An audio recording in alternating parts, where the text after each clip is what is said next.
আমাদের মুসলিমের হার সবসময় দিনে রাত্রে বেড়েই যাচ্ছে।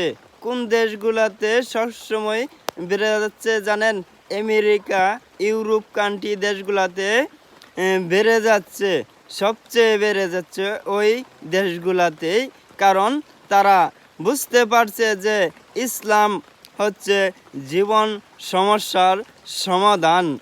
তারা অমুসলিম নারীরাই ইসলাম গ্রহণ করছে কেন জানেন? তারা তাদের জীবনের সবচেয়ে অধিকার প্রাপ্ত। হ্যাঁ,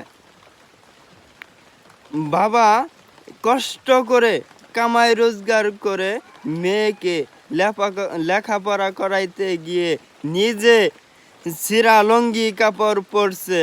আর মেয়ে কি করছে জানেন? মেয়ে করছে নতুন জামা ছিঁড়ে টিকটকে ভাইরাল হচ্ছে।